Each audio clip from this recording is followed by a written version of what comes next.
What's up, everyone? So welcome to the first episode of Jesse Missy's Astro TV. So today I'm Jesse, this is Missy. Um, and today we want to kind of give you guys a little brief introduction to who we are. Obviously, probably most of you guys watching this from my Instagram know who I am, but maybe not all of you know who Missy is. And we want to make what we're hoping to be a weekly astrology show that just, breaks down the current energies from our two perspectives. Missy here.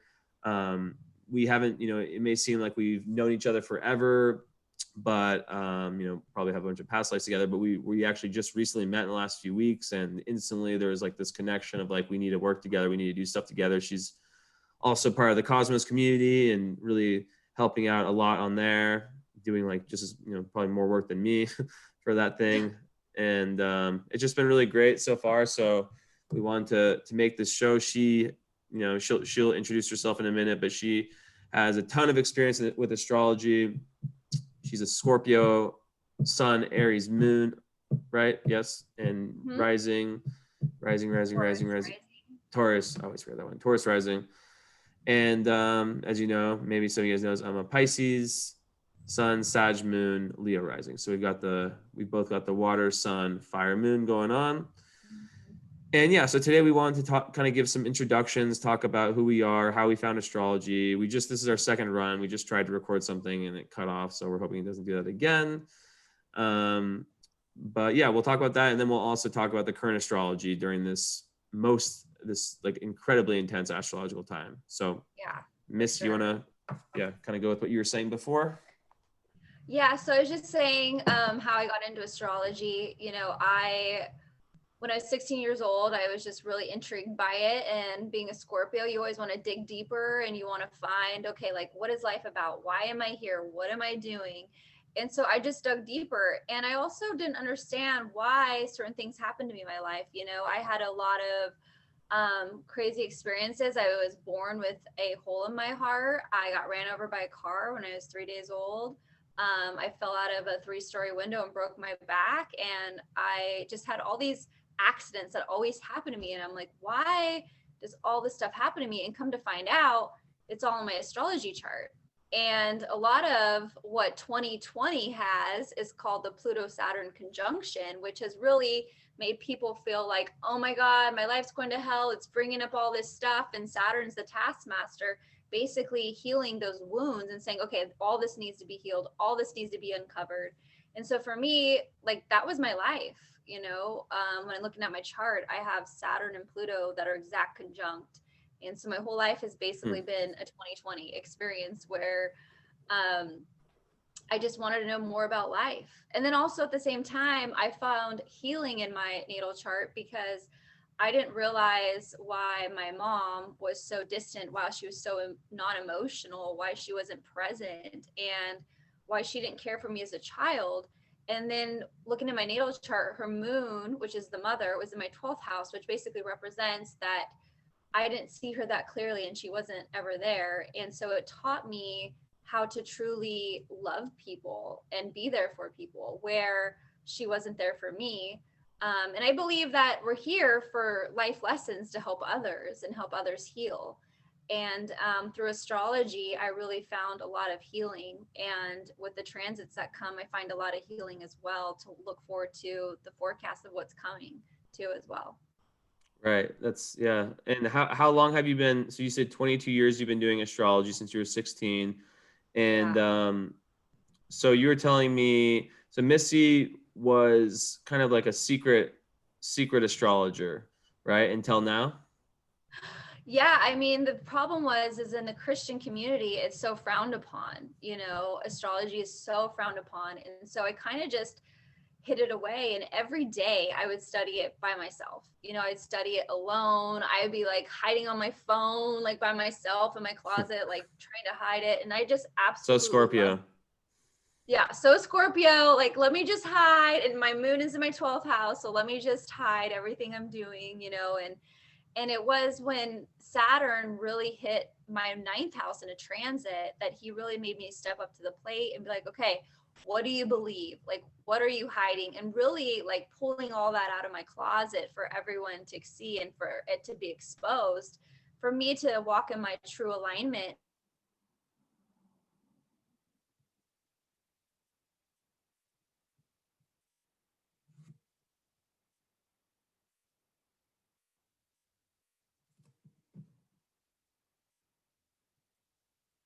I'm like not a Jesus follower. It just means that I believe in there's 50 ways to get to Rome instead of one way. I don't have any judgment towards other people. I don't have any judgment for other people that do tarot or crystals or whatever.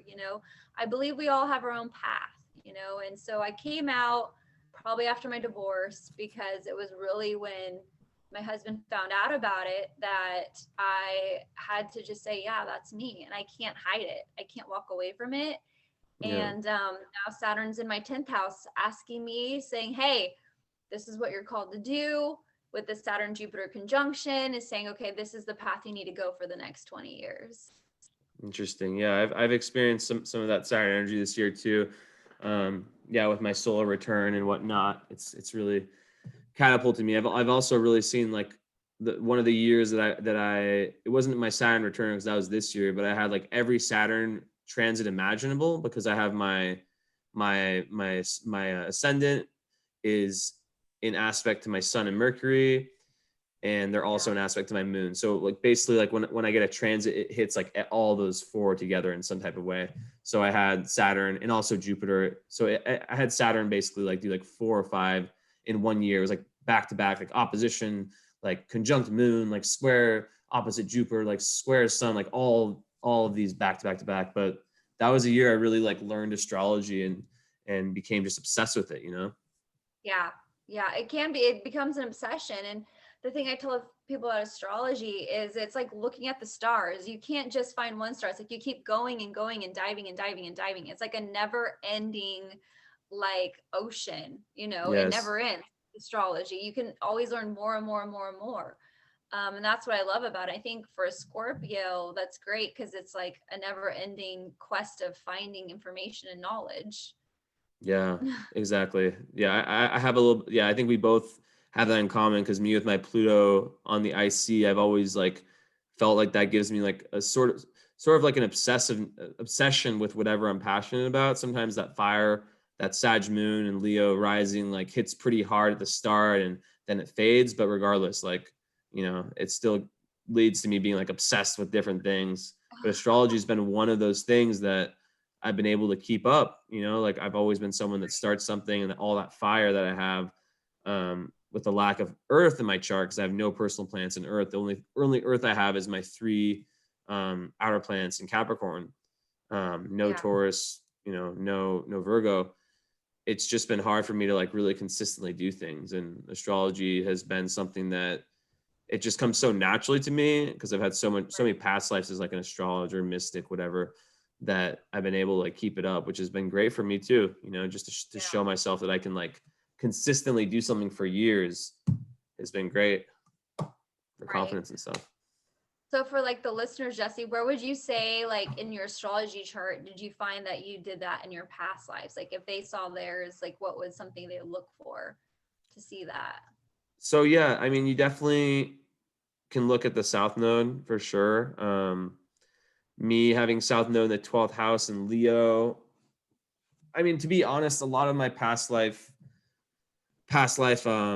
knowledge has come from my psychic or from yeah, I just have one really good psychic, but I've kind of been able to combine that with astrology and just deepen myself with the understanding of what the different outer planets are saying, because astrology can tell you so much about your past lives, and I really feel like a good psychic can kind of fill that in because astrology can give you themes, but Right. yeah, just a lot around like around Leo energy, like all those planets in the 5th, South Node Right. Leo in the 12th, but then also a mix of like Leo and the esoteric and yeah, just yeah. How about you? Right. And I feel like too, maybe with your South Node in your 12th house, you could have also been a psychic as well. You could Definitely. have been very like Neptunian and had that psychic ability helping other people. So then it drew you, and you're probably like, you could even be like a leader of something, You want to know something crazy that I've never said to anyone? because it's just What? like it just sounds like such a arrogant, like, you know, like the epitome of like, oh, I had a psychic reading and she told me I was like the prince of the world, or like I was like, you know, and like you, like any bad psychic will tell you that, but like Right. my psychic doesn't, she doesn't tell me like in this past life you were like lots of the past life she's told me that it was like I was like somewhat, I mean, I'm not a normal person ever, but like I was somewhat of like living a normal life, you know, like not like a prince or like a rich person. Sometimes I was really fucking poor, but maybe I shouldn't cuss if this is gonna be on YouTube. Okay, last cussing. um yeah, but she told me, and she's told me this on many occasions, that I was working like directly with Merlin, and Right. that, yeah, that Exactly. like, and she blacks out for all her sessions, so she'll like not remember anything, and then she's like told me multiple times, and she said there's like there was Merlin, then there was me and one other person, and then I didn't even say Yeah. anything this one session. She's like, do you want me to ask if in this lifetime you meet that other person? And then Uh-huh. I was like, sure, ask. And then she's like, yeah, they say we can't tell you that answer right now. You're like, okay, great. Why did I ask? What if that's But you? I That'd be totally see crazy. that. I totally 100% see that. And that's why you're probably drawn to something like this, you What if know? that's you? What if you're that other person? That'd be wild. I mean, in our composite chart, there's so much karma between us. I mean, we both have moon. My moon's in your eighth house, your moon's in my eighth house. In our composite chart, we have that. And that's total, like a lot of astrologers would say that's like soulmates, very past life stuff. Our sun and Yeah, Mars is like exactly on your vertex, like to the degree. Like I think it's like 0.02 off or something like that. But yeah, for sure. It's just even in your draconic chart even shows that we have past life in there too as well. But for sure, definitely. there's all of that, you know, and I definitely feel that there was with your 12th house or some type of psychic, even like a Merlin. I almost even feel like you could have been like Merlin's like best friend. I Because was, I yeah, feel like I was the guy who he passed. Like this, I don't know anything about Merlin's life, to be honest, but like, right, um, apparently this is what she said, is like he wanted to retreat from the world, and I think he eventually died or something. So he gave me, I was the one who like basically took the reins from him after that. I right. don't know. Who Which totally knows? makes sense. I can totally see that 100%. Yeah. And Rain, one of the women in our Cosmos community, I've never told, I've never said that. I think I maybe told her after she told me without me saying anything. She's like, I sense like all this Merlin energy in you.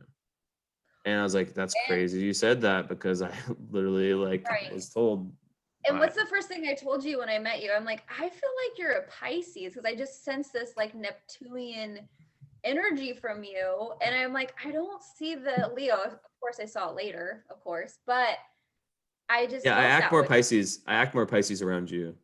I think. Yeah. But I definitely saw the Leo, which is great because you're great at setting boundaries. You're great at business and all of that leadership quality stuff that Leos have. You know what's interesting is the reason you said that. What did you say about the eighth house? You said something like our composite moon falls in the eighth house. Is that what you said? Yeah. Well, that's where my natal Pisces sun is in the eighth house. So maybe that could be a clue of why you see me as Pisces. I don't know.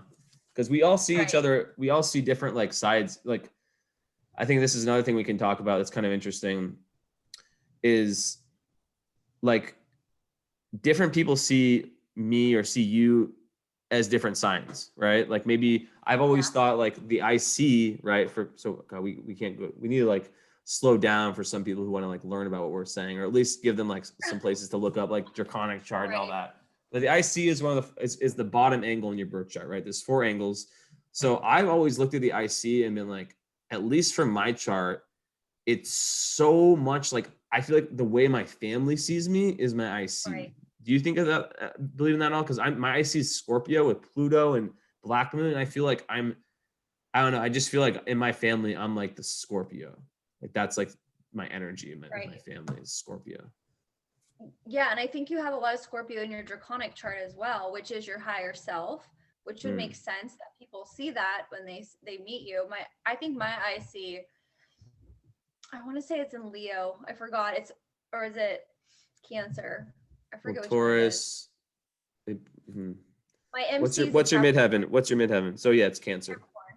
It's But exactly yeah, opposite your MC. So it's, yeah, whatever degree. Yes, it's right. Cancer. I wouldn't say they see me as Cancer at all, but also my true node's in Cancer as well. Mm-hmm. You know, so I'm headed towards this life, because they see me more as a Capricorn, where you know, even my ex-husband was like, you need to stop working as much, you need to pay attention to your kids. And Cancers are all about their family, they're all Yeah. about structure, they're all about stability, and I'm like a freaking workhorse, Yeah. you know. And I'm not like, you know, and there's that Scorpio part of me that just needs, and in my 12th house, I need to escape from my kids and be alone to go within and have that alone time, you know, which is a very 12th house thing. So I don't think a lot of people would ever guess that I'm close to even being a Cancer, you know? Yeah, I totally. You just gave me a really good idea of something we can do. This is how my Pisces rules. I don't know. I think it'd be cool to just like, because I just thought about something like how, you know, astrologically, like I made a horoscope the other day, or not a horoscope, just like a message for each sign. I realized like you don't have to just read those for your sign. You can kind of just read them because and whatever one works for you works for you. And it's because like, you know, not just as a Pisces, which is the last sign, but with any astrology, like one of the messages is that you want like to be the most well-rounded person. You want to be like take something from each sign, you know, like so it's Right. like what maybe we could go like sign by sign, I don't know, starting with Aries and talk about like what we take from each sign, like what parts of Aries you find really admirable, because I think that might be something that's very accessible for people listening, you know, who might not have Right. like that deep astrology knowledge. Yeah, totally. That would be really good for sure. Yeah. And I think too, also, like in your first 30 years of your life, you live in your South Node and then you go towards your true node, or at least you try to, right? So I I think would say that's so, why yeah. people probably don't see me as a Cancer, you know, because it's in my true node and I was living in my South Node. I would say more so after my divorce, I'm becoming more of a Cancer, because I'm Mm-hmm. more like wanting to be around the girls, wanting to stay home, wanting to take care of them, wanting to work from home. But then also like what I'm doing now, because you know it's in my third house, speaking, right? So I'm at Yeah, home on Zoom, totally, which is yeah. a, you know, Cancer and third house thing to do. Yeah, it really is. um huh Well, you froze for a second. I really hope this recording isn't okay. Now you're back. Yeah, you're back um too. yeah, I hope it's not my internet. But what do you think about that? I'm open to. Oh, I love that.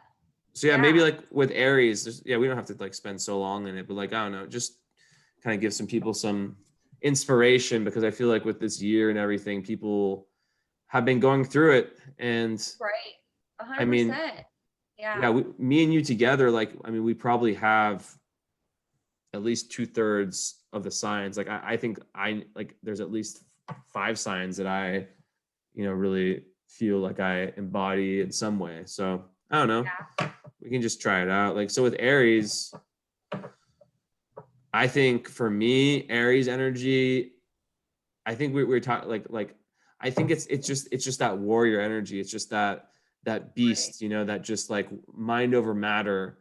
And Right. I really admire how assertive Aries energy is, Right. when it's not when it you know when it's able to be sensitive to the fact that not everyone is as like strong as them in certain ways. Right. I love like the leadership qualities and just kind of like the mind over matter and just the beastness of Right. Aries. Exactly. Totally. And I think too, like, you know, people need to understand, like, so for me, like I have Aries as my moon, right? Hmm. But it's in my 12th house. So like I can't sometimes get those qualities that Aries have sometimes, you know, Oh yeah, it's of like those less accessible, you think? totally less accessible. Like whereas I'll be friends with a Aries sun and I'll look at them and be like, "Oh my gosh, I wish I could be like you," because it's not accessible to me to you know, I think you have like when I think of Aries moon, I always think of like an inner warrior. Like I think right? of Aries moon people as being like really resilient, like able to kind of bounce back from messed up situations. Right. So I think that's something you have, and kind of being Yeah. able to like also just have this like it mixes well with Scorpio because you have, you know, your sun and moon are both the Mars ruled. So you have this like, yeah, this resilience and ability to kind of just power through and just really like, and when your Mars isn't, what's your Mars in again? Sag. Okay. Sagittarius is So at 29 degrees. yeah, so all of your Mars energy just gets channeled into your Sag Mars, which pushes you towards like What everything I you're want, what studying. I believe in. Yeah, well, you said that What I like you, fight for. yeah, you said you like we were talking the other day. I was like, I like the way like I feel good or I balance myself is through working out and through listening to electronic music while I'm working out. But for you, you were like, it's like learning about, it's like more Mars Sag stuff, like learning about astrology and like helping people and teaching and things of that nature, right? Yeah. Yeah, because it's, I have my Mercury and Pluto, which really like wants to dig deep in all the mercurial ways, right? And the sixth house is like to help others and teach others. And then my ninth house in Mars, which I was probably in my past life was some type of teacher, guru, or whatever. I go to that place of like, I need to know, I need to dig deeper, I need to find out. So when I'm like going through hard times, for me, my outlet is research. That's my Yeah, outlet. And then I have Mars conjunct my Neptune. So, but Neptune's in the eighth house. So it means like I want to dig deeper and research and just why are we here? What's the meaning of life? What's happening? What's going on? yeah, And I feel like my whole life, and also too, I'm a little bit psychic. I've been able to sense things. I've been able to see things a little coming. bit. Mhm. Yeah. Yeah, Mars and Neptune. That's you. Would you consider that conjunction?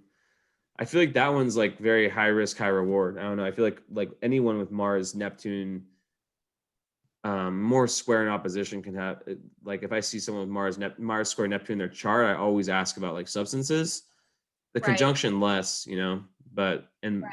so much of the time it's either like, yeah, I've had problems with drugs and alcohol, or yeah, I do have them, or Right. like I just realized really quickly, stay the hell away from drugs or alcohol. It Yeah. never fails with Mars square Neptune. Yeah. For me, Mars is actually conjunct my Black Moon Lilith, and then it's also conjunct my Neptune. So I feel for me, I have a lot of like a fighter spirit of a Lilith attitude. Like, you're not going to control me. I'm going to do what I want to do. And like, I used to walk on the streets of Sacramento and fight sex trafficking, Yeah, I was you gonna know, ask about that. 9 p.m. to 2 a.m. in the morning. People would be like, "Are you crazy? Are you dumb? Like, you have children, you need to protect." And it was like, feel with the Black Moon Lilith and Mars, it's like there's that fighter energy of you can't control me and I'm going to fight for what I want to fight. And there's almost like no controlling, I feel, with my Mars and Black Moon Lilith, that really bring out that like animalistic instinct of you losing dying your ego and not caring what other people think, Yeah, and just have that fighter spirit. totally, So I've totally. never I will say that I have a lot of alcoholism and drugs in my family.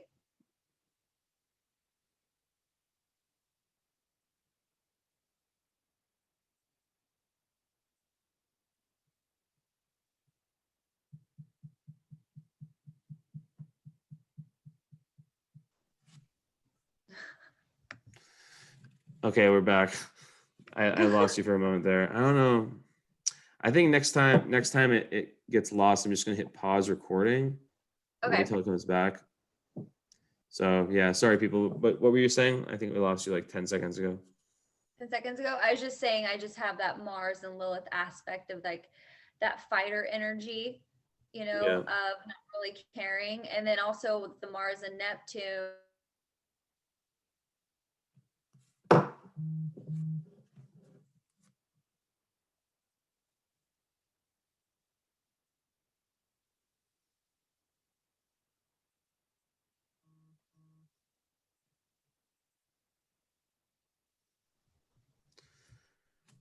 Did it again. that's so weird. And then when I touch it, it like refreshes. Like I I'm touched so this. yeah, I'm curious if it's like recording us all the way or if it just like freezes the recording. I hope it's not my Wi-Fi. I wonder if I put a mobile hotspot, if that will change things instead of my Wi-Fi at my house. I'm gonna try that really quick. It shouldn't kill any connection here.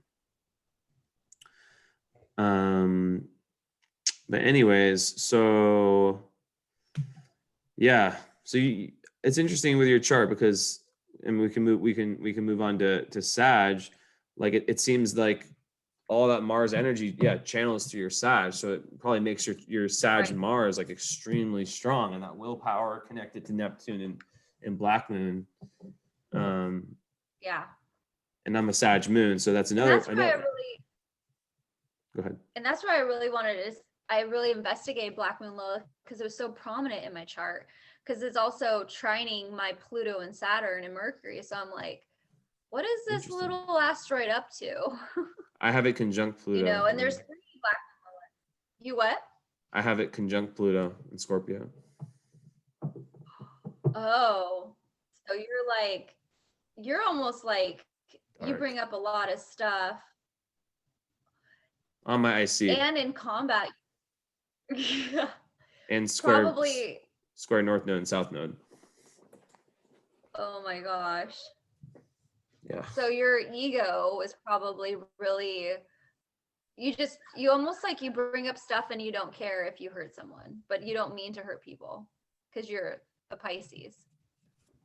I don't know. I'm pretty sensitive to hurting people, to be honest.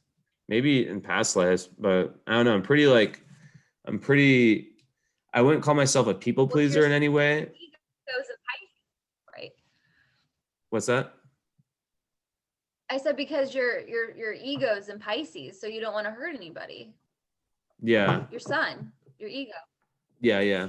I just think that it depends what kind of person. Like if it's someone who I think is trying to take advantage of me, like, or be like a dick to me, I'll say what I have to say, and I won't really care about hurting their feelings. Yeah. But that's if it's like Black Moon Lilith.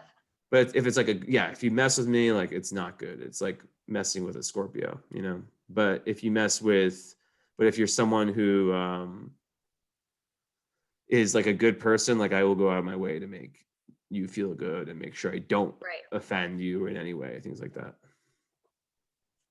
Yeah, and that's very Pisces. Yeah, I'm big, wanting Pisces. To love everybody. What? I said I'm definitely a Pisces. For sure. Where's your Venus? Aqua, Aquarius, Mars and Venus together in Aquarius. Yeah. Oh, so you probably you're probably very distant from your relationships. With Venus and Aquarius. Yeah, I'm like, I require like extreme amounts of space in relationships, and like any sign of like clinginess, and it's over. Like I just can't do it, like any of that energy of just like of not being self-sufficient or not being independent. And I'm definitely, I'm a Pisces, so like Pisces Aquarius energy, like anyone who has the signs who's listening, Aquarius and Sag, like all through, especially actually more Aquarius and Sag, those are 2 signs that need so much space, because they're very like Sagittarius is a very philosophical sign. It's all about freedom and liberty, and doesn't like to be held down at all. And Aquarius is also kind of similar, where it's very unique and it's on this big path towards individualization. And it doesn't like if you try to hold an Aquarius down, poof, good luck. They're out in 2 seconds. 1 second. But I will say though that even though you guys are out, you still want love. You totally. Still want to love someone. Weird love language.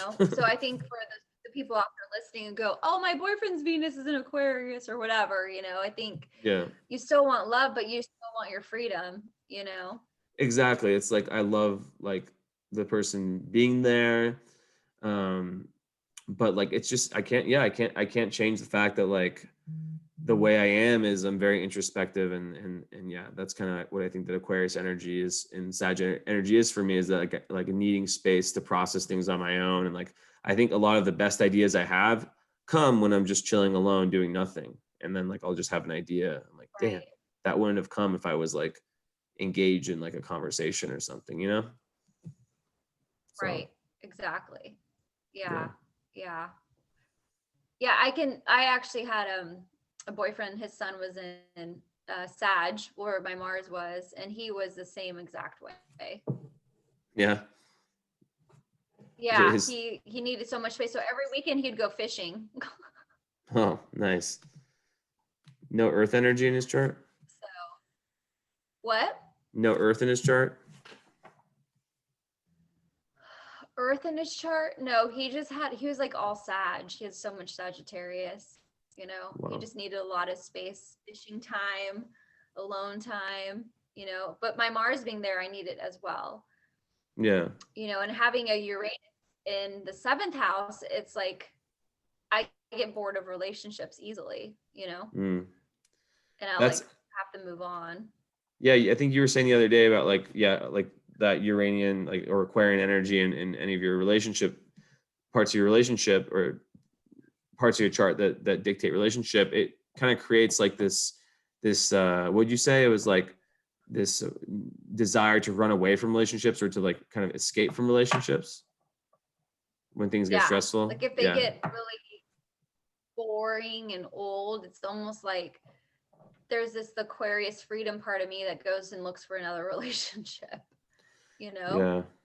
So what's nice about a Sag, though, I will say, is they keep you on your toes because you're always like, where are they going? What are they doing? What's next? Like, you really never know what they're going to do. You know, I remember my boyfriend, he'd always be like, at midnight, like, let's just go to Tahoe tonight. And I'm like, it's midnight. You want to go to Tahoe? It's like 2 hours away. Like, Yeah. but that's a Sag for you. And sometimes he would wake up like with his truck on the front lawn and he'd fall asleep in his truck in the front lawn. Like Jeez. he'd park his truck on the front lawn and fall asleep. Like that's just such a Sag thing to do. Like you don't know what they're doing, you don't know where they're going. Yeah. When my Just on brother their own. got married, he was the night before my brother got married, he got arrested. Damn, that's not good. He's a Sag? Yeah. Yeah. Yeah, Sag So, Moon for me, it just makes me like have an emotional need to travel and really philosophical and stuff like that. But it's in the 4th house. So like everything I do is like very Sag Moon 4th housey this year. Just like expanding and like learning and all that stuff, but within like a comfortable 4th house Cancerian home. right. But yeah, I think we've done 2 fire signs. What about Leo? My favorite sign. Leo. Oh my gosh, Leo. Well, in my draconic chart, I have Leo. So my higher self's a Leo. One sec, But I'm I still love here. Leos. I'm listening. Keep talking. Okay. I just feel like they have like great leadership qualities. They're the ones that take charge, take the lead, like when something goes wrong. They're always there, but they're always the one that also wants to be like the shining, look at me, you know, like here I am, I'm dancing. Is everyone looking at me? You know, that's my daughter. Her sun and moon are both in Leo. And so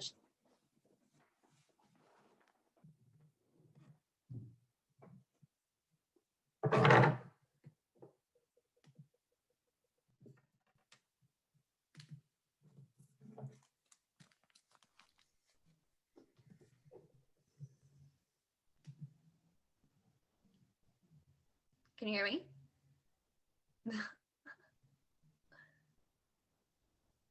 Jesse?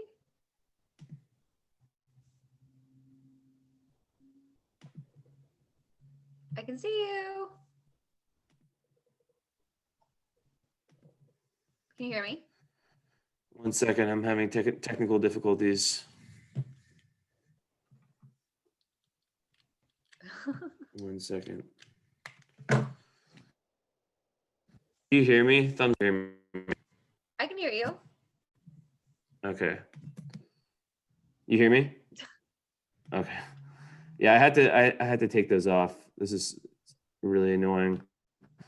Okay, now I'm good. So I switched these little headphones off. I missed a lot of that. I'm hoping that I don't know, maybe there's just an issue with these headphones. Sometimes they're laggy. I just got them on my computer. So these are the ones I usually go with. I'm hoping that we won't have any more of those freezings. I'm hoping it's because of these. It's probably not because of these, but I've done all the changes I can. But I missed like a lot of what you said there.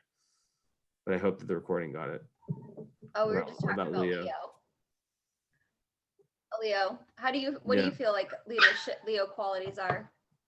Yeah, I mean, I'm a Leo rising, so I gotta say that sometimes it can, like, I like having a Leo rising, but I don't know how much I would like having like so much Leo in my chart. You know what I mean? Like, I love Leo Right. energy, but I think I'm a little biased. I think because it's my rising, I don't have to really, how do you say, like, it's a strong rising sign to have Leo rising, but maybe Leo moon might be more difficult, you know, because there's so much of that like emotional need for attention and like a lot of those Leo qualities um are more internal and harder to grasp, you know what I mean?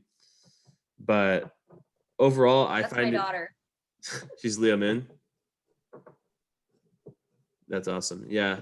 I mean, it's, She's, yeah, my she's, mom, she's Sun, Moon, and Mars. wow. Jeez, that's a lot. Stellium.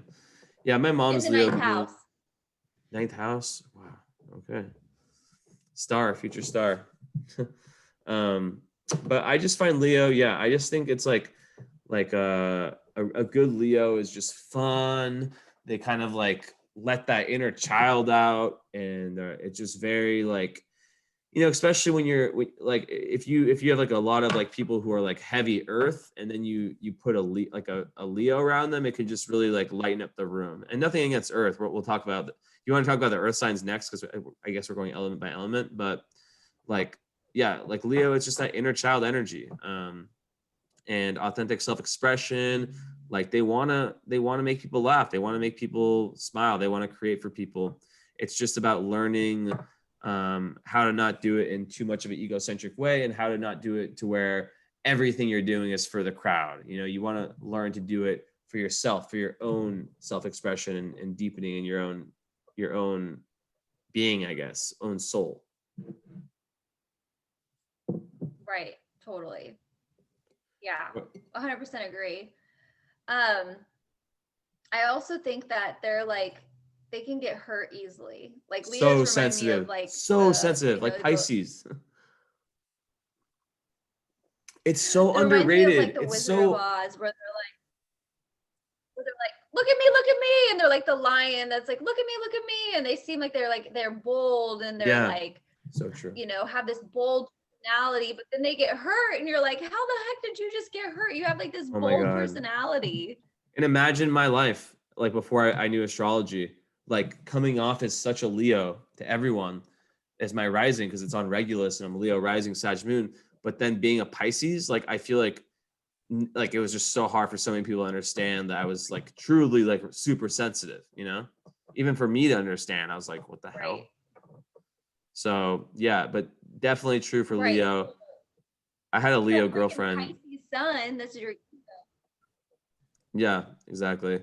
Yeah, I had a Leo girlfriend who was, yeah, totally like that. Just, yeah, super, super, super sensitive. And it's very like it's interesting because it's the opposite sign of Aquarius, which you know, Aquarius is known for being, I don't want to say unemotional, but you know, they have that aloof kind of reputation, right? Where they can kind of be more removed from their emotions, but while at the same time being like extremely humanitarian and like caring so much. But then like when it comes to personal relationships, like sometimes being like able to kind of remove themselves emotionally, you know? Um right. Leo being Yeah. the opposite sign, it's like so not like that. So not like that. No, and they're almost like children when they get hurt too, you know. So true. They have this like childlike, feel that comes out of them. I mean, and my daughter is, I love her to death, but you know what I will say is what reminds me about them the most is they have these huge hearts, like huge So hearts yes, heart of the to lion. like Yeah. help humanity. Yeah, like love people and help people and be there for people. Like they have this huge heart that's so sensitive, but yet is like so prideful, you know? Yeah, and just ego, like yeah, ego is the worst enemy and best friend if used properly for Leo. And yeah, it can be great. There's lots of like every sign, there's things to watch out for.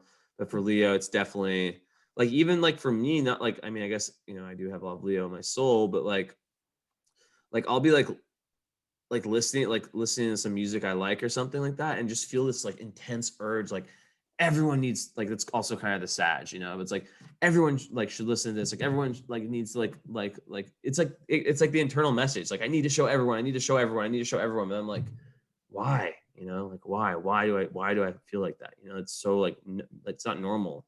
Like most people don't feel that like Right. desire to like have to share what they're enjoying. But that's also very Right. Well, Sag. your mood's in Sag, so it makes you like stand up on your soapbox, right? Oh yeah. And be a preacher, Mm-hmm. you know? There's Yeah. nothing wrong with that. It's tough when you're an astrologer though. You're just like, it's not good for an astrologer. It's tough. Like, yeah, there's a lot of lessons you have to learn. Just because, you know, you're always going to run into people who like okay, I guess we're kind of talking a little bit more about Sag. Just in general, Sag, they spend so much time finding this truth and this wisdom, that they really have this fiery, because it's a fire sign, to this fiery need to like or desire need to implant that knowledge in other people and that wisdom in other people, especially people they love. And when those people they love aren't into that same knowledge, or maybe just for whatever reason don't want to learn that, like for me, astrology and spirituality, like tons of people in my family or close friends, you know, not wanting to go there, it sucks, you know. And you really have to learn the lesson of like, to each their own road. Different people learn at different speeds. Totally, 100%. I can totally relate to that. That's how I felt fighting sex trafficking, you know, like, because Mars is in Sag. And so I just felt like, don't you guys understand like how bad this is? Like, does anyone not understand like why you shouldn't want to donate and fight for this? Like, it was like that energy of like, you know, Yeah, of course yeah, you yeah, should understand. This is a horrible, yeah. you It's know, like and you this, just like kind of get on your like in your face. It's like Aries, but with ideas. You know, it's like how Aries is with like, you right. should like you should do this with this, but with more like, I don't want to say abstract concepts, but just like more philosophical philosophies. It's like, yeah, very like, this is my philosophies. You know about it. Now fucking follow me. Oh, another F word. Whatever. We're not gonna get Right. monetized for our first video, anyways. Who cares? But shall we move to, what are you thinking? Earth, water, or air? And also, do you want to say something about like more, just a little bit about like the sex trafficking stuff, just like what you did, like really briefly, just so people know? Yeah, so I started an organization fighting sex trafficking, and I just was so passionate about it. You know, when I looked at my own daughters, I was basically had this feeling of like, what if it was your daughter? What would you do? Like, that was my thought. That was my heart. That was my feeling of why I started it. Because I looked at my daughters and I'm like, if they were being trafficked, I would freaking fight for their soul, you know? And so we had 3 houses, and we ran an organization, and we did street trafficking, or we did street outreach where we reached out to the girls being sold on the streets. And In it was just Sacramento, a like huge every, passion of mine. You know, it's still, was it ever, were all the girls like girls that were in Sacramento, or did it spread all throughout California? it was in Sacramento. Yeah, Sacramento. but there's, you know, it, yeah, but you know, the girls come from all over the United States to Sacramento. It's just the pimps move them around and stuff, but it was mainly in Sacramento. Is Yeah. Sacramento like a hub in any way, or is it just like, just kind of like a everyday place as it regards like human trafficking, or is there like a You special know, like a, I would say, and this is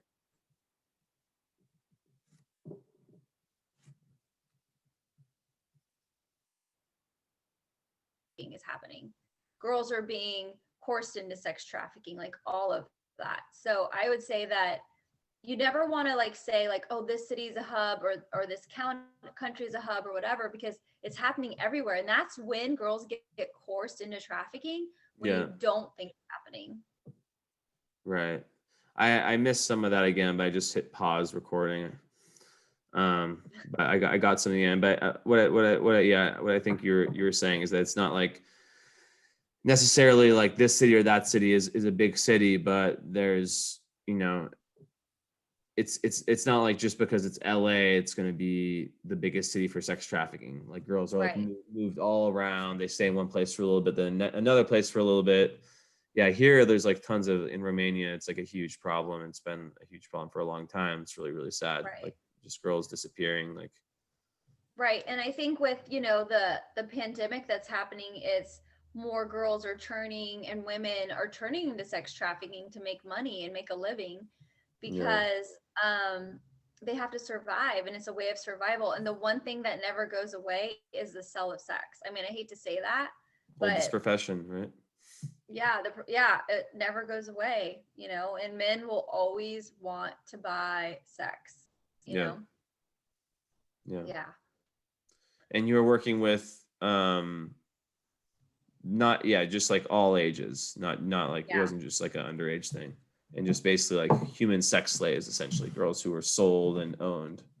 Right, right. Yeah. And in California too, they passed a law that made underage prostitution legal, which And the reason why they did that was because they didn't want girls to have big, huge rap sheets of being prostituted, oh which was yeah, hard for us because if a young girl was on the street, they wouldn't pull her off the street because she was underage unless she was out past curfew.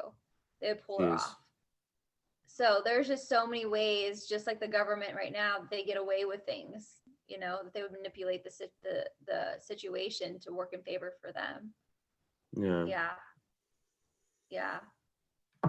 it's messed up stuff. Messed Yeah. up stuff. Yeah. It's very, and being coerced into trafficking, it's not like what people think where they take girls and throw them in the hood and do all that stuff. It's not it at all. It's they become friends with someone and it's Mm, over like 6 to 8 months before they're actually being sold for sex. It's becoming friends with another person, getting to know their family, getting to yeah, know their school, getting to know their friends.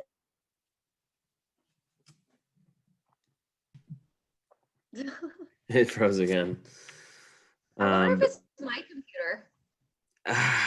I don't know. Maybe like is there an area in your house that works best for internet, or like because I switched to my phone's internet. I think it's yours because I just did my Right. podcast with Trey before we didn't have any breakups. I just switched to my phone's hotspot, hoping that might change things. I don't know. It could be sometimes it's just Zoom, like the Zoom server. Right. And it's raining where I'm at. It's not Yeah, like the best weather. we'll keep trying. There's also Skype like in the future too.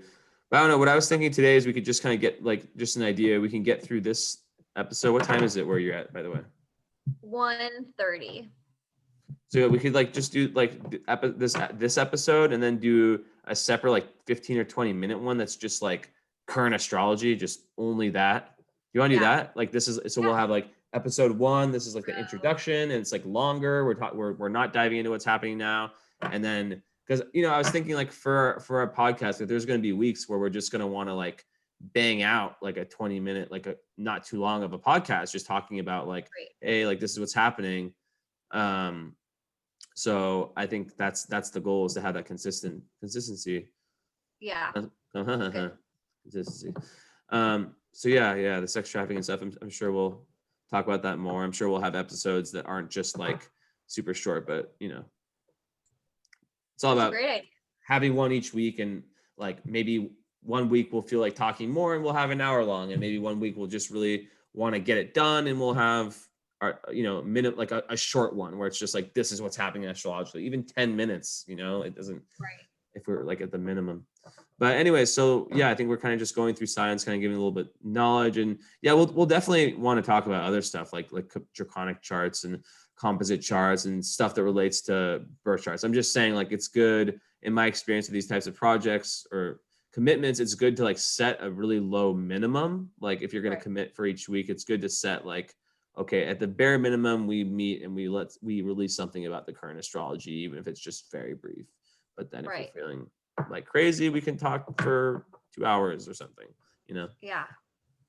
Perfect. Yeah. So anyways, earth, water, or air, you choose.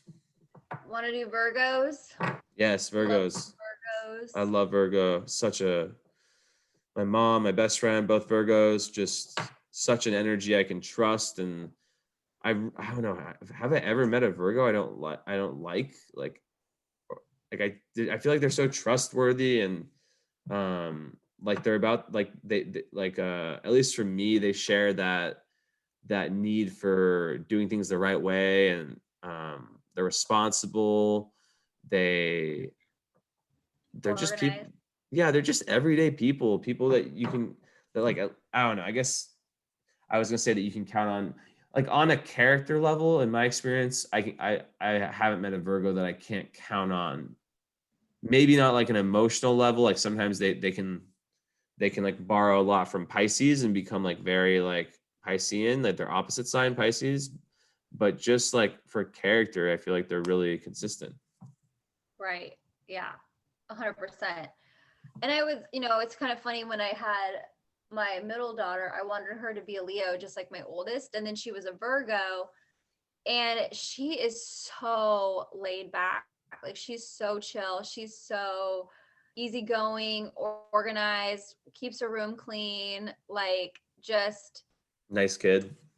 nice kid. Like she's Yeah. just amazing. Where I have an Aries and I have a Leo, and they're like, so opposite. You know what I mean? My Aries kid just, oh my gosh, she wants to basically run the household. Where Aries are my so Virgo is like trying to make her happy and like, okay, you want that? Okay, this will make you happy. Like just, I yeah. love Virgos. They're so It, stable too. such a yeah. I've always yeah. There's so one thing on astrology also is that like, it really depends what planet you have a specific zodiac sign in, because like Virgo, for example, like I've seen it, Virgo Mars being the most hyper critical people ever. Right. And not to say I haven't met any like laid back Virgo Mars people, because it's on a continuum and it's just about how you express the energy, but man, they have to work. And but like Virgo suns and like rising, I mean, it's a person who's gonna get the job done. And I think it's a very spiritual and artistic sign. I don't think it gets Right. credit for it, but I see that. And I think it's because I'm so into opposites these days. And because it's the opposite sign of Pisces, which they say with opposite signs, it's the same energy, just the opposite type. So you can kind of like Right. imagine you're on a line. I'm a Pisces, so I borrow a lot from Virgo. I'm super organized. My whole house is always like, it's designed like it's kind of Libra actually. But regardless, like yeah, Virgo is just it's all about purity. I think of the color white with Virgo. I think of Right. a dove. I think of just like they're aiming for this purity, for this Right. white kind of perfection, and sometimes that perfectionism gets them into trouble. Right. Totally. 100%. And I would agree with you with the Mars and Virgo as well. Like they can be super hypercritical. So I much. had a boyfriend, I'll say boyfriend, that had a Mars and Virgo, and he would be like, why did you send that out? Why did you write that? Da da da da da. And like so critical of what I wrote, that even the way I spoke sometimes, that Yes. Oh my he made me God. super sensitive. And my Mercury's on my Saturn, so I'm already sensitive in what I say anyways. And so it just made it more sensitive that he always would say that stuff. Yeah, my brother, great guy, but he has a Capricorn moon and a Virgo Mars, so he like it really, there's a lot of projection that happens. I don't want to like talk show my brother. Like I said, really good guy, but I definitely see that Mars and Virgo. Because it's like it makes, so on a good way, Mars and Virgo makes you, I got my crystals by the way. It makes you very, very observant, and you like observant, like in term, not like psychically observant, like physically observant, like you see everything, but Right. then you also see all of like the negative within you. So, and you hold yourself to such a high standard that you then start to project that externally, and it just can be such a flow breaker. I'm not saying I'm just talking more generally about Mars, Right. not my brother in specific, but it can be such a flow breaker where like you might be with someone who just likes to be in the flow, just kind of chill and not think about like little things, and they'll just notice and pick up on like really small things, which sometimes I think it can be good. It can be good Right. for things like gambling, or things like business or stuff like that. But when like for arts, for like creativity, things like of that nature, where you just need that flow, I could see it being quite difficult. Right. Exactly. 100%. And relationships probably too, right? It's probably Yeah. difficult. Yeah. Especially if the Venus is there as well in Virgo. Oh yeah. I feel like Yeah. Virgos just have to be with Capricorns or Taurus. Yeah, I don't know. They need to be with an earth sign for sure. At least some Yeah. Earth. Besides Trey, Trey's just like a unique non-Virgo Virgo. He's more of like a Libra because his sun is on the exact cusp. It's like literally like hours before Libra. His Oh, Virgo wow. sun. Yeah. So, but yeah, definitely true with Virgo. I don't know. Should we move on to Cap, or you have anything else about Virg? No, I think that's it. We could go to Capricorn or Libra. Well, I was thinking we go in order of like elements, right? Because we just did all the fires. Oh. Mm-hmm. We did Aries, Sag, Leo. So yeah, I don't know, Cap or Taurus. Let's do Capricorn. Capricorn. So another sign that's it's so important to know what planet you have. I don't know. Is that more for? Do you feel like that's more for Earth than for Earth and water than for air and fire? That like it's just so important. Like there's just such a big difference. For example, with Cap Sun, I don't think is bad in any or is difficult, but I think Cap Moon is super difficult. I think I don't know. Cap Mars is great. Cap Mars is amazing. You know. Right. I feel with the Capricorns, with the sun and moon in Capricorn, they're kind of like the goat that goes up the hill. Yeah.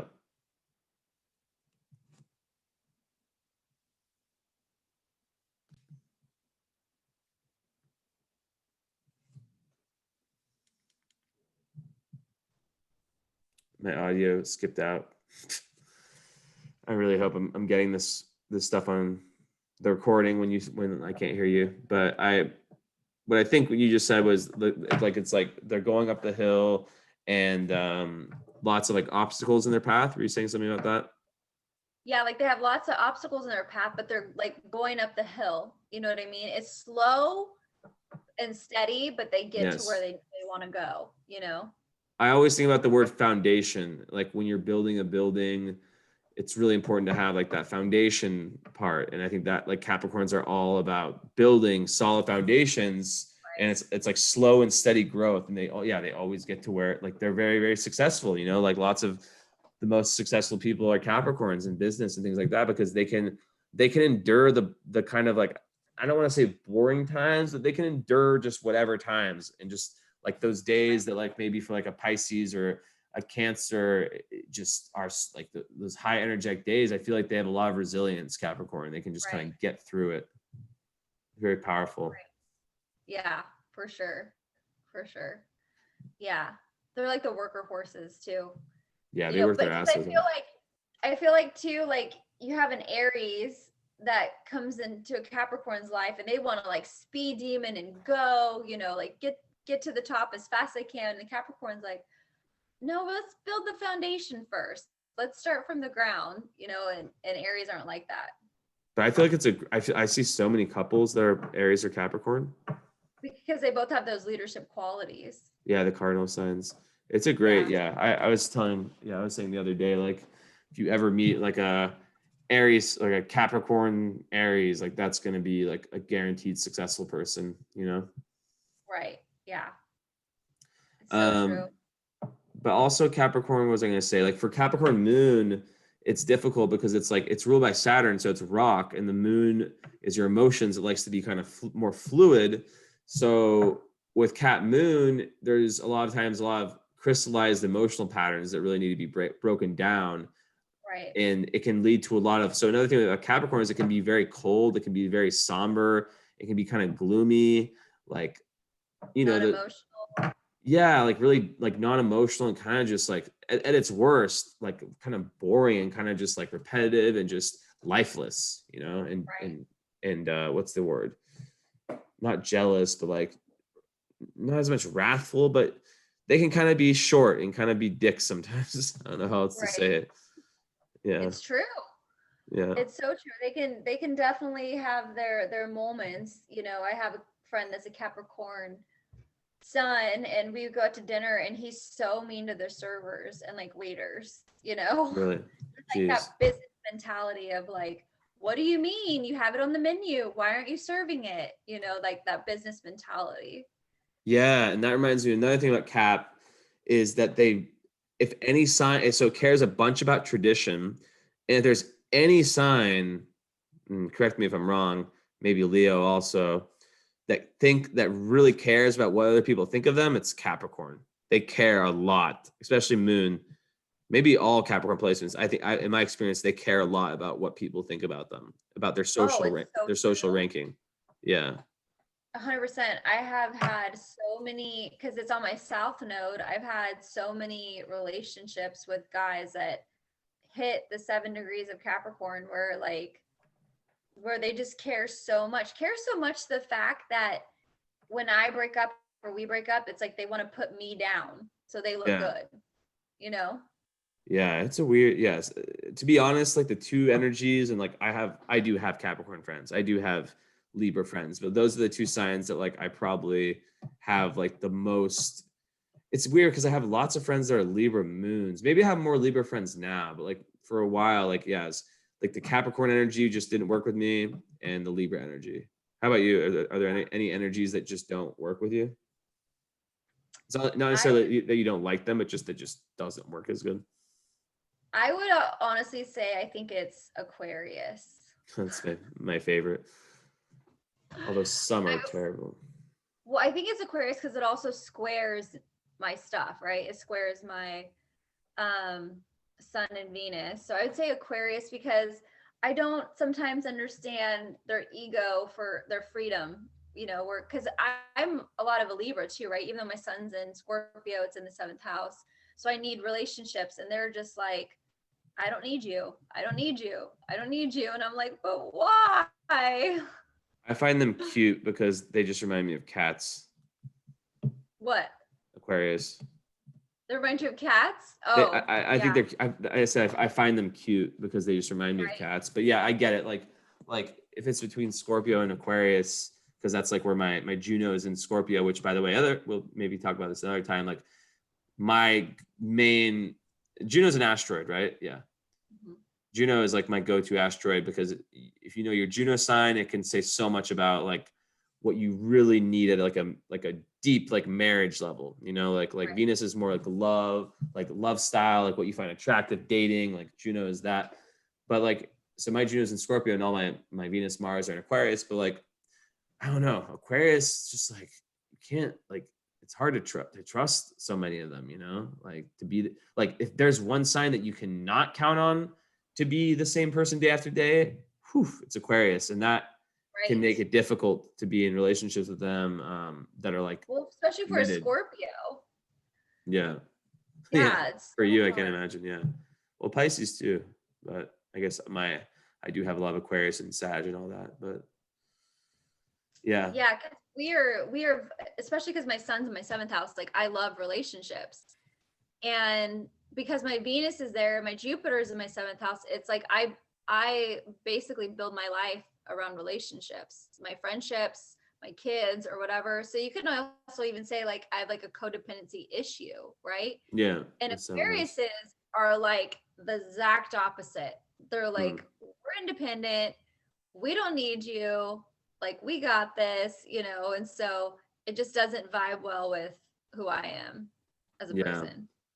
Yeah, for what yeah, I think it's just because it's like my Venus and my Mars that I've always like been really attracted to that energy, but hmm, maybe not anymore. Actually, I don't know. Who knows? You're I'm not probably also attracted to maybe even Virgos. no. Like every No? girlfriend, every pretty much until I was like I don't know, last few years, every girl like that I either was like I was with or that I liked, really liked was always Aquarius. Every Oh, time. really? Yeah. So But your girlfriend now is Scorpio though. yeah, same as you, Scorpio Aries Right. with What Gemini degree rising. is her Scorpio? Isn't it right on your Pluto or Yeah, something? it's exactly on my Pluto. She's on November 9th. Oh yeah. So yeah, that would be true because then she's on my Jupiter. Yeah. Yes, Yeah. yes. And 19 But then she's degree, also 19 degree Aries moon. yeah, and So then she's also that's on your Black Lilith. It's a lot yeah, of obsessive energy. Holy moly. it's pretty wild. Yeah, but let's move on to Capricorn. I think we're good, right? Yeah. So Taurus, whew, Taurus, what a great sign. I mean, great in some ways, not great in others, but I just love their sense of humor. I don't know. I just have always like felt like Taurus people like I don't like they're like the least threatening to me at least, like Taurus sons at least. I've always found like they're my friends. So it was interesting like growing up like I wasn't really into astrology when I started like learning like the charts of like different people that like I either like I said like girlfriends or girls that like me or girls that I liked. I saw like that everyone I always liked or that either like liked me back or didn't like me back was Aquarius, and everyone that always Right. liked me that I usually didn't like back was Taurus. I was like, what the hell? Why is that the case? It's so weird. Um, but I think some Maybe of because that well stagnancy. also maybe they probably hit your Pluto. Oh, And so they're opposite. probably obsessed with you. Oh, so you're saying that like so what you're saying is that you can look at your Synastry. your Pluto sign, and if someone is opposing your Pluto sign, but then that would mean that Taurus is obsessed with everyone because like or like lately because everyone what were the years for Pluto and Scorpio like 85 or 84 to 98 or something. Yeah, but it literally has to come within a degree of your Pluto. Like if it doesn't come within a degree, I don't say that I would give it any acknowledgement. Okay. So like I've met so many guys where I'm like, why are they so obsessed with me? And then I'm like, oh, their Pluto is hit or like I'm hitting their Pluto somehow, when my planets are. That's the But obsession one. yeah. Hmm. Interesting. Would it be the same for a square? Oh, I can't hear you. I have to pause it. Okay. I every time I stop hearing you, I'm just hitting pause. I don't know. We got to get this sorted out for next time. Maybe we'll try Skype or something. But I Maybe was I'll asked. just do my phone. Yeah. They'll be fine for this episode. People, the real ones will listen. Um, what? So you were you saying that it's like the same thing for a square? Just kind of curious. Like if someone's squaring your Yeah. Pluto. Yeah. So that would be Yeah. what squares Scorpio? Taurus, Cancer. Cancer. Leo. Is it No, Leo? yeah, it's fixed. So it's Leo and Aquarius. Okay, Right. well, yeah. So Leo makes sense. Aquarius kind of makes sense. Okay, cool. Yeah. Because Um, Pluto is an intense energy. And because I have it very prominent in my chart, and because Scorpio, I draw so much Plutonian people to me that it's that deep, raw, obsessive, jealous relationships. same coming from a guy who has Venus square Pluto natally, Pluto in the IC conjunct Black Moon square Venus conjunct North Node.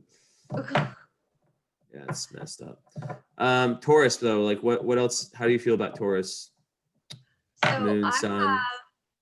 I feel like guys are different than girls with Taurus suns. I feel Yes. the same with Scorpio too. Like guys are different than girls. So Like, opposite signs, same energy. isn't that crazy? Yeah. It's so crazy. But I feel like Scorpio girls are like very bullheaded. And for a girl, So it's way not better really for a girl. I what? Scorpio is so much okay, I don't want to get in trouble here, but like I don't know. I feel like it's so much better for girls like Scorpio for girls than I feel like it's so difficult for a guy to have Scorpio sun. I don't know. Because it's such an emotional sign and girls are very emotional and guys are from like not emotion, right? So Yeah, they're and not supposed like a guy can have like a Pisces sun and Cancer, but they'll be more easygoing and kind of right. have that like calm, soothing energy. But then like a Scorpio dude will just be like, man, like I've seen some like clients and people I've met where it's just like you're a lot, like you're a lot, and it's not always good. I don't know how else to say it. Yeah.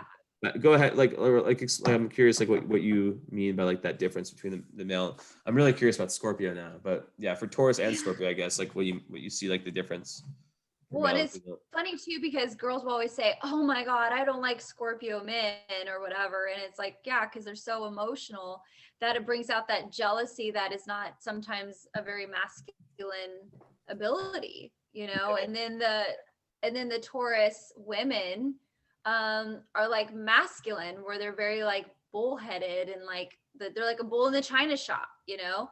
They know what they want and they get what they want and they like don't care who they hurt. You know what I mean? Yeah, yeah, That's a very masculine way of living. it's true. And I hate to like go like this is masculine, feminine, but but then you have some Taurus women that are great in career. Like they're great at being leaders. They're great with money. They're great with finances. They're great. They look beautiful like all the freaking time because Taurus is all about beauty. Taurus is Um, beautiful though. Like Taurus females are beautiful. To me, it's not something I'm usually attract. Okay, I can be, but it's. I think they're like objectively, it's one of the more. It's Venus ruled, so it's like they're great with music. They tend to be very beautiful. I feel like. right. Yeah. Yeah. And because like it's a beauty ruled sign, so they care a lot about their beauty and the way they look, you know? And they have fun. They have fun. They're easygoing. They're easygoing, and it's a breath But of do you feel fresh like air. the women Taurus are like easygoing? From what I've met, yeah, usually. Because I I feel don't like the know. men Taurus are easygoing. Definitely. Probably men. Yeah, like one of my best friends is a Taurus guy, and he's just so chill. I hope Lane, I hope you're listening now. Probably not, maybe. But Chill. yeah, Taurus. What do you think about, so you think Taurus girls are more, it's a more difficult one, or more like, For me, I find it difficult for me. It might not be for everyone else. I just feel that they know what they want, very and they're determined, very stubborn too. Obviously, that's like what everyone says, but like, yeah, it can be. I don't know how I would do like, yeah, like in a really close relationship with someone that's Taurus, because I'm always trying to change and move forward, and I just feel like that stagnant energy might be a little bit like difficult. Um, right. And I think with you need like depth to your relationships, and Tauruses are kind of like earth signs, so they don't have a lot of depth. yeah, They're it's like very happy just doing and watching Netflix and eating exactly. pizza and stuff, and I like that too, but not really. I like But you're pizza. like, but I want to have a deep conversation, and they're like, why? Yeah, yeah, Like my mom's Taurus, and I probably don't know anything about her life at all. I have a couple Taurus friends. I could ask them, "How was your day?" They're like, "Good." but They'll never yeah. tell you about their problems they're having. They'll never tell you about stuff they're going through, or, you know, But it's weird. Like sometimes, like I feel like that cusp of Aries and Taurus, cusp of power, is just like so dynamic. And when I meet people who are like at the first degrees with their sons, the first degrees of Taurus, like those are some of the most like just beastly people ever that I've met. That cusp of right? power. Yeah. Like between Aries and Aries Taurus. and Taurus. Yeah, like Hitler. Perfect example. Really? He's born what on 420 on April 20th. Oh, that's crazy. I didn't know that. Yeah, and just I have lots of athletes I know and people I know from my past. So Yeah, but they're very determined. yeah, it's just like they take the qualities. I'm like the biggest. I was like thinking about this. I was like super in my ego after my run. I was like, I will debate any astrologer about cusps. Like I am like Mr. Like I know cusps for sun signs. It's like it's not even like Right. I think. It's like I know. It's just so obvious to me that they're a thing. That it's a huge thing. It's just like a dense energy. It's just like between two signs. Like it's like there's that turning. Even if you think about like a changing of seasons kind of thing, right? Right. It's like that's where there's just more energy because there's a transition. Like when you're boiling water and the water starts to boil, like that's more than when it's just cold or just hot. I mean, it makes sense. I mean, like we're going in from Pisces age into Aquarius age, and we're kind of in this boiling pot right now of like, what is going on, and I can totally understand that. Yeah, it's like with any energy, not to go on too much of a tangent, you don't just go from this to this, like when I'm Right. driving from my dad's house in France, which is close to the Spanish border, to take my plane from Barcelona, I get closer to the border, and the closer I get, the more it feels like Spain, but I'm still in France, Right. and I see more Spanish flags. And then when I get to the border, then I've entered, aka like the metaphor, I've entered into a new sign, but I still feel kind of like I'm in France.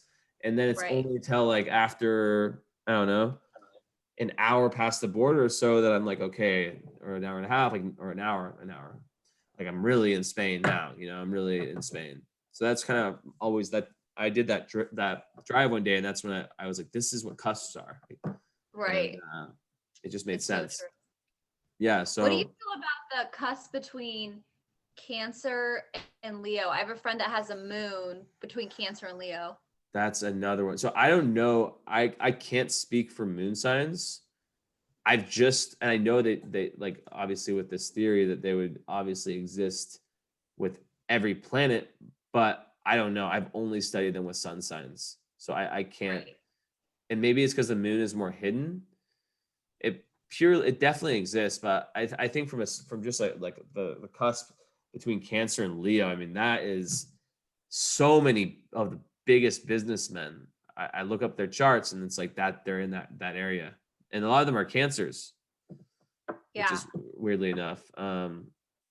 Yeah, that's a really dynamic one. I don't know what the name of that cusp is, or the unofficial name of that cusp, but yeah, we can do a talk about cusp sometime. That'd be cool. Like Right. I'll write that down. But Yeah. yeah, go ahead. But that totally makes sense that when they go into, you just can't jump into another sign and be like, Yeah, oh, okay, I'm exactly. completely a Leo right now at 1 degrees. Yeah, and if you actually think about progressions, like think about, like, Right. I'm born, because I'm born on a cusp. I'm on the Pisces Aries cusp. So I'm like, I've always felt like so, like so Pisces Aries, and like everyone I know on that cusp is like that. Like my friend Rory, he's born on the 20th, and like it's almost weird to think that he's a Pisces, because he's just like so, like, I don't know, just so 50-50, it feels like. Right. Um and I feel like he's way more Aries. I don't know. But then his brother is born like 6 days later, 7 days later, and he's an Aries, but he feels more Pisces, which makes no sense. But Yeah. yeah. Anyways, we can make. I just wrote down Jesse Missy ideas, like show about the cusp. But yeah, so okay, we got to move forward. Shit, how long have we been talking for? Do we have a timer on this? I don't know. Not that it matters. I'm just curious. And I know you have your thing. Um, it's 2 here. So like an hour and a half, an hour. Okay, should we just power through these water and air signs and determine? Water. Okay, water first. Scorpio, we already kind of talked about, right? It's just super loyal, super, it's dramatic, it's sensitive, but it's just so loyal and just passionate, pure. Maybe not pure. I don't know why I said that. Pure. Jealous, possessive. Yeah. But they're real, they care, and Right. And I would say they get jealous and possessive because they feel frightened of losing their possession, you know? yeah, which is interesting because possession, Taurus, opposite sign. Right. Yeah, they know they're really powerful. The big thing for Scorpio is learning to find your power internally from like spirituality and from your own inner strength, as opposed to like seeking it like so much externally, right? Right. Um, Not like creating power games and stuff like within your Manipulation. relationships. Yeah, like these are all things that come easy for Scorpio because there's so much emotional intelligence. It's like the sign of the psychologist, of the mystic, of the all that. So it's like learning to not go to like the lower um tendencies, I guess, Right. I mean, they have impulses. the thing called like Scorpio's silence, and that's a thing. I mean, we can literally it's like a defense mechanism where we literally just completely shut down and we don't know how to open back up. You know, it's just this like defense mechanism, you Yeah. know. It's worse than cancers. You Because think so? cancers at least like come around and they'll be pissed off at first, you Oh know? yeah, you mean like the Scorpio, like never forgetting, like when someone hurts them and just like it's done, no matter Right. what Like you when say. we're done. And it's hard for us to like go back, Yeah, you know? Like makes sense. really, really Yeah, to trust again. Yeah, and it's more dynamic than Cancer, so they'll like it's the three water signs are Pisces, Cancer, and Scorpio. Scorpio's Mars ruled, so Scorpio is way more dynamic, way more like in your face, like able to assert, way more assertive than like right. no one, like people can walk over Cancer and Pisces, not all of them, but like but not of a, Right. you can't fucking walk over a Scorpio. They will have, it's almost like a fire water sign. I've always thought of it like a water fire sign. It's like a steaming Yeah. water. It's like dropping like fire on water and the reaction that happens. Yeah, it's true. But we can also feel like when someone's manipulating us or like Scorpios and like, you know, we can't trust them or whatever. We can feel all that, you know. We have the spidey senses. Yeah, and all water signs have incredible intuition, imagination, artistic. I mean, I artistic inspiration. Music is like Cancer, Pisces, Scorpio. Natural talent for music, not necessarily playing it, but like I don't know. Have you met like a water, like someone with a lot of water that doesn't have that ear for music? And Never. I feel like we need it for healing too. Oh my God, yeah, yeah. Like seriously, for me as Pisces, like music is what like heals me more than anything in my life is music. Right. And like I said, like getting to like altered states while listening to music is just like, and I'm not talking about drugs, like working out, like the endorphins from that, like while with Right. music is just like my whole body is healing. It's crazy. Yeah, I wonder exactly. I wonder if there's a way to look at a chart and like be and like give someone a remedy for like what like how this person heals. Like looking at someone's chart and be like you like giving almost like not like a prescription of like you would heal through like probably through this and this and this and like being able to like that'd be interesting. It's a cool idea. I think it's where the moon's at. You know, the moon is your emotions, and your emotions is really what runs everything. You know what I mean? And you And so heal through that. for me, it's in my 12th house, you know? Yeah. And so music and tapping into that higher, you know, Neptunian feel of like out of this world, you can't really feel it type of thing is what heals me, you know? Yeah, totes. For me, yeah, Sag. Yeah, it's like, yeah, being in different cultures and learning and expanding myself. Yeah, so I guess what I'm doing with the music is kind of expanding myself. Yeah. Interesting. Okay, let's skip through these. So Pisces, do we really need to talk about Pisces? It's a mix of every sign. It's too much to talk about Pisces. It's too much. It's like super empathetic. I mean, how can we narrow down Pisces? It's just a They're lot to talk just about. so sweet. They're like the Yeah, quiet ones in the back of the room that don't talk. the They don't dreamer. speak. The dreamer, like they're like the helper, they're the sweetheart, they're the kindest people on the planet, I feel like, But you know. then again, there's two types of Pisces. They say there's like the materialistic kind and the spiritual kind, because the Pisces is two fish, and even the Right. constellation, one is looking up towards gold, towards God, gold, and the other one is looking towards gold, or like is more level-headed. So I think Pisces, more than anything, being a Pisces sun, it's more about, I don't know, your ascendant and your moon, because it's such a chameleon energy. Exactly. So because it's a They're mix, it's a last sign, it's a mix of all 11 other signs. right. It's almost like they've almost lived, and I think I've heard some astrologers say that they've lived every sign Yeah, for when you get to sure. the 12th sign. Yeah, but that's not to say that every Pisces is a, perfect like old soul. I mean, most of them are probably old souls actually, but it's not to say that all of them are. I think there's just so many different levels Like, I think, just because you're a Pisces doesn't mean like you're the most evolved. Get that out of your spiritual egos, Pisces, who are listening to this. But yeah, like I like so evolved. yeah. But what would you say a Pisces takes more like is because like for me, I don't know. Would you say it's the rising or the moon that's more important, like for distinguishing one Pisces from the next? It's tough to say, huh?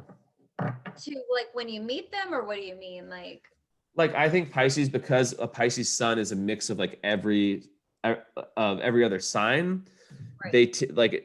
like no two Pisces are the same. Like you can meet me and then think of another Pisces.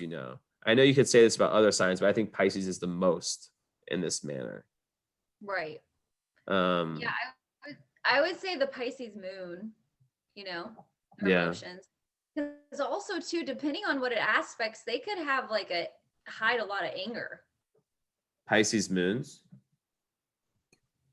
If they have a hard aspect, they could hide anger, Pisces moons. That's true. Like a square. I have a friend that's a Pisces moon, and sometimes she snaps, and I'm like, where did that come from?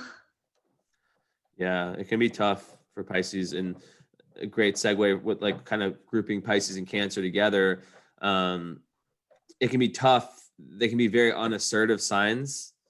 Right. So it can be really tough, especially Mars and Pisces or Mars and Cancer.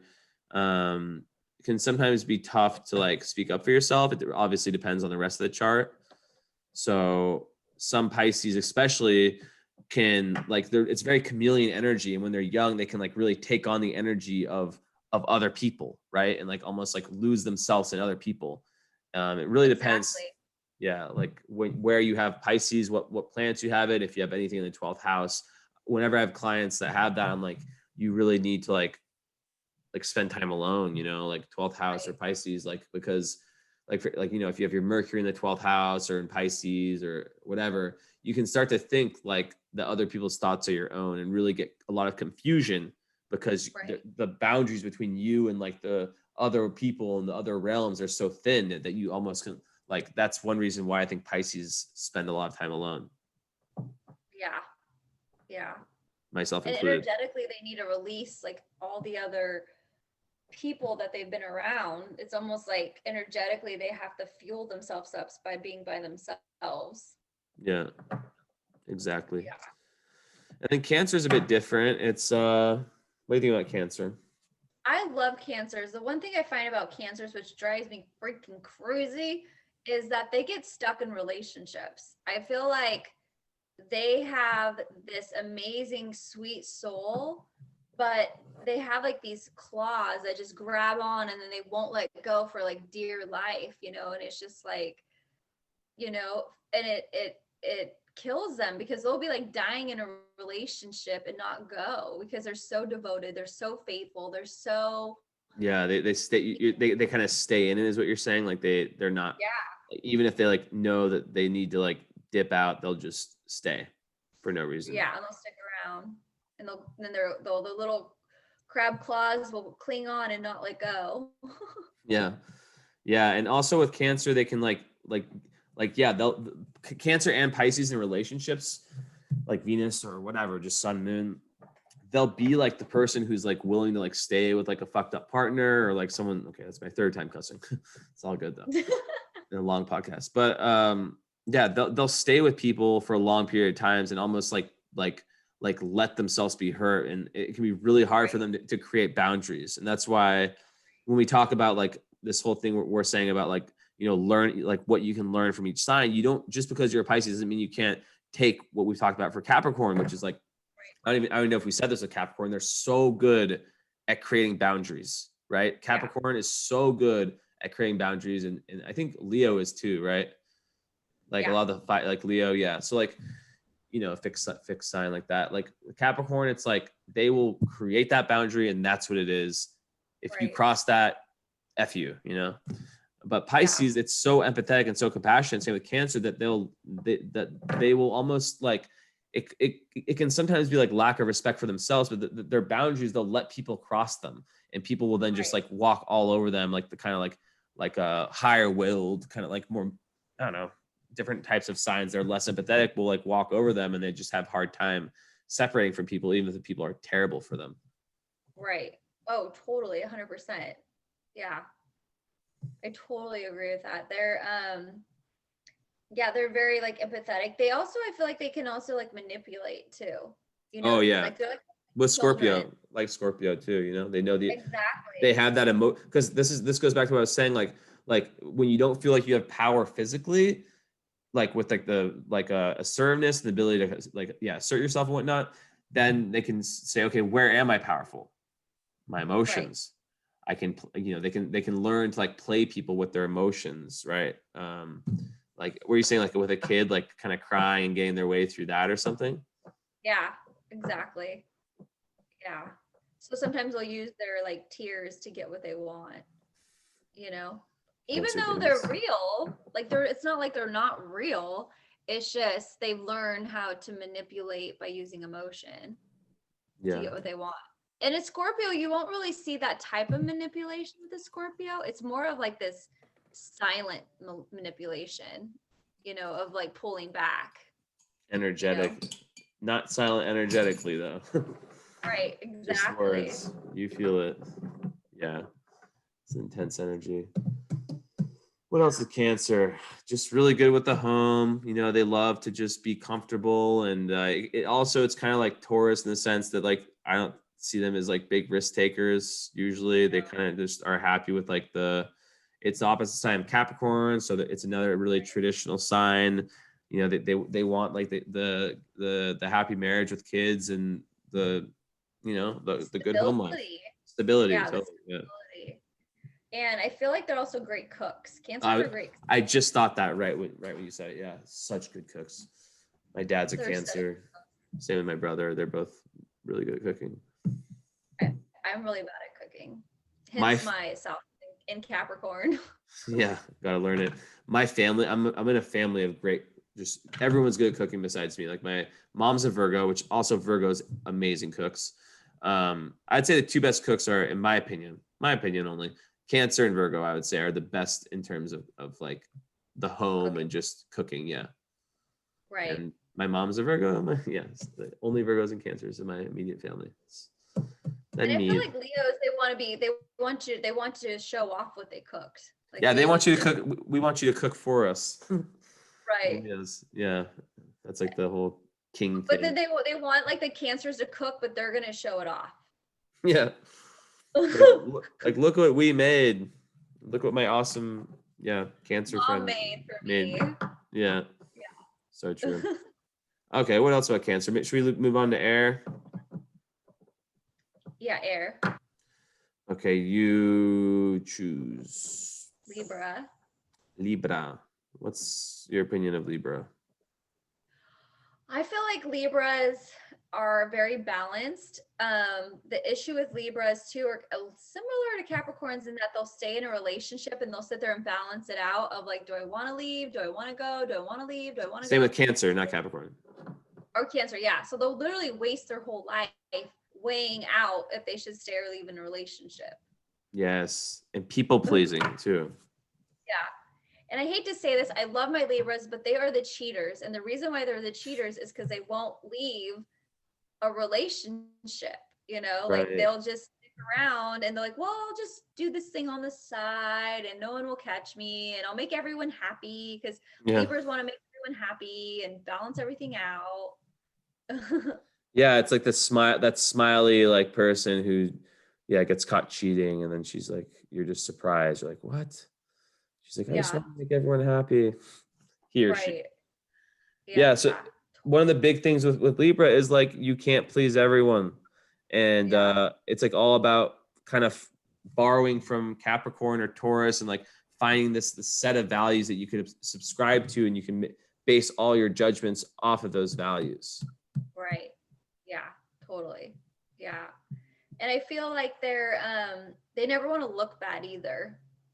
Yes, they're kind of like a Capricorn in that sense. It's also Capricorn or cardinal sign where they really care about what they look, how they appear and whatnot.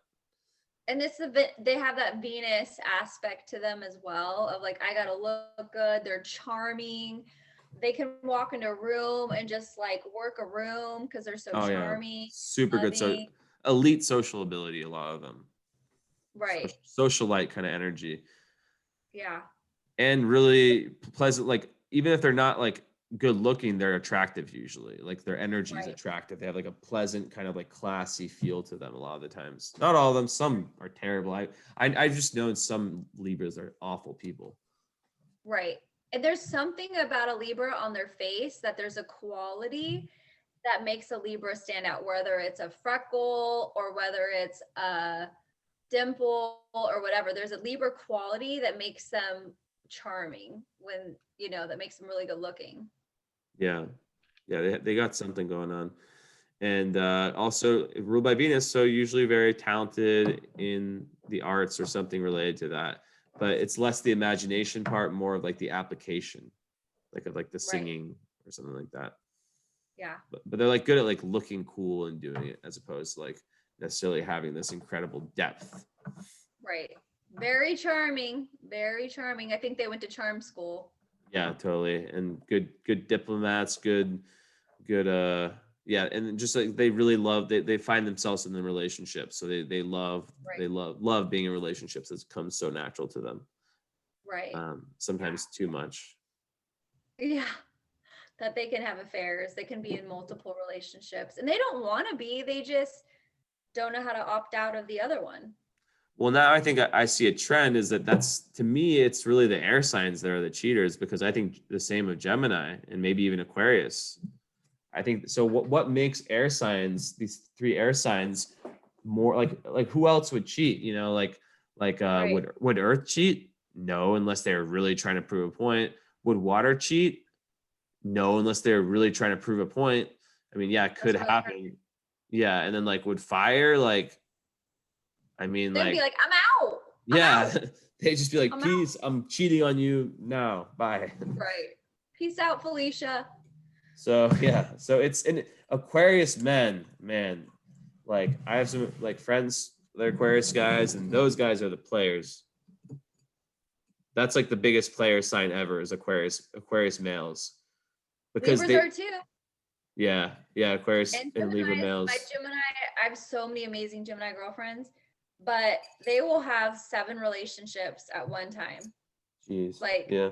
and I'm like, how do you even know if you're in love? And my Scorpio self, of course, is like, how do you know if you're in love? Yeah. Yeah, they just go yeah, because Gemini just gets bored so easily, especially if you have a Gemini Venus, like they just kind of a lot of them jump from relationship to relationship. Right. Yeah. Unless it's conjunct the Saturn. I remember one time I read this girl's chart and I said that to her, and she's like, that's not me at all. And then I was like, oh, wait, your Venus conjuncture Saturn. So that makes you Lucky. ground relationships, and relationships come very hard to you as well. They're, Yeah. So yeah. I just realized that like there's like usually a time limit on YouTube videos. So we might have to, like when you first make an account, I think you can only upload 15-minute videos. What you But cut in half? no, well, with I don't know, I forget. I'll have to check, but we might have to. Well, because this I said 15 minutes, not 50. Only 15 for new accounts. Right.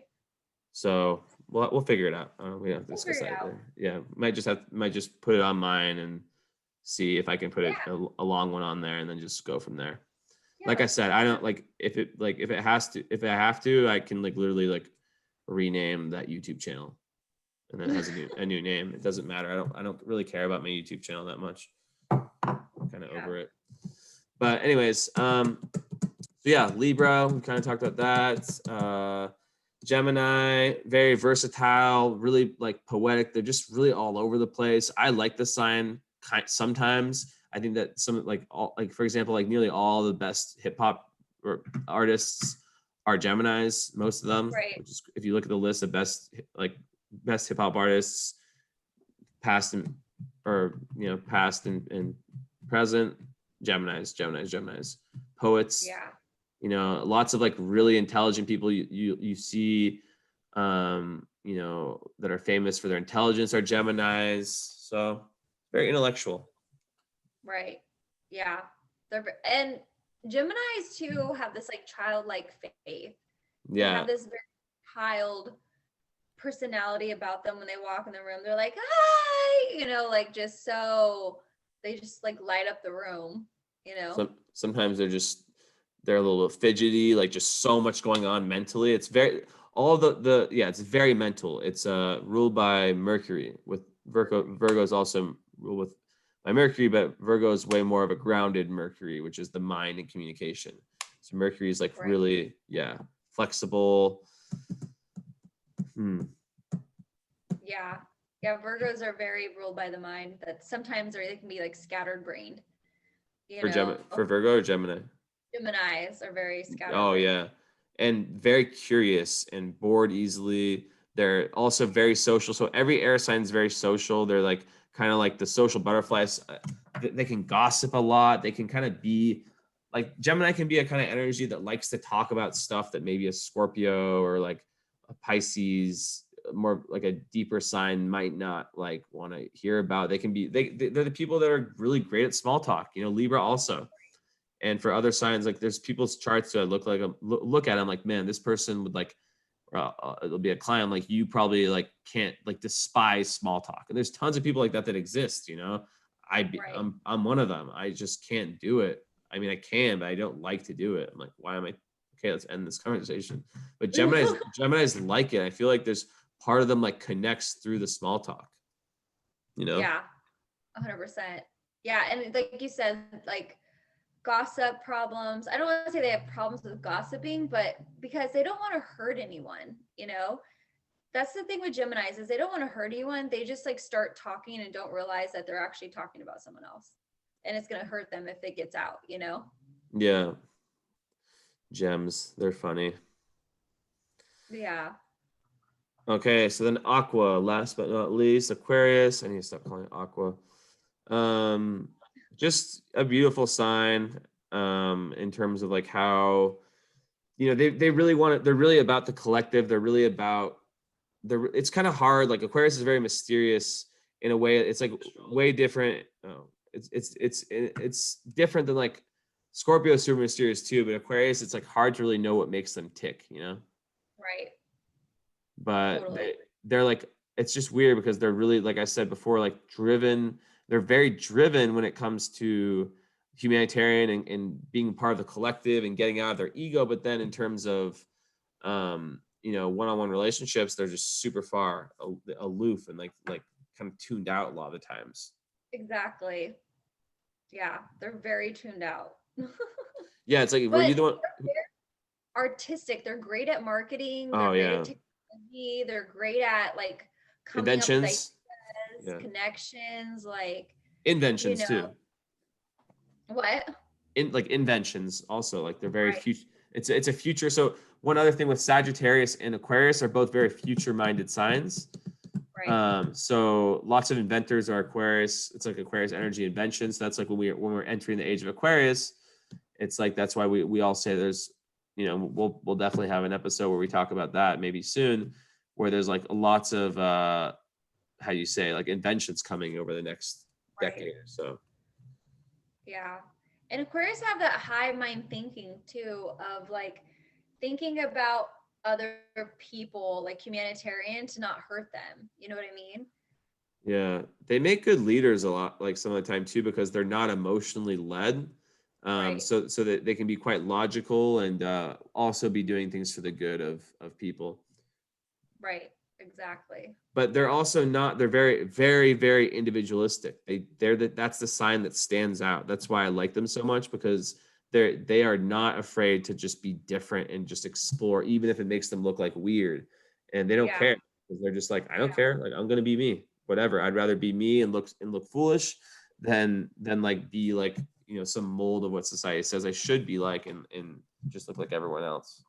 Right. Exactly. 100%. Yeah. Yeah. And I besides don't that, go ahead. I don't have anything else to say about them. Yeah, there's more, but I think that's probably enough for now. Anyways, should we end this one and jump into a quick like current Astro one? Okay. I'm gonna end this recording. So thank you everyone. Hope you guys enjoyed. Let us know if there's any ideas you guys want to like have for or you guys have for any other future episodes or topics. And thank you for listening/watching.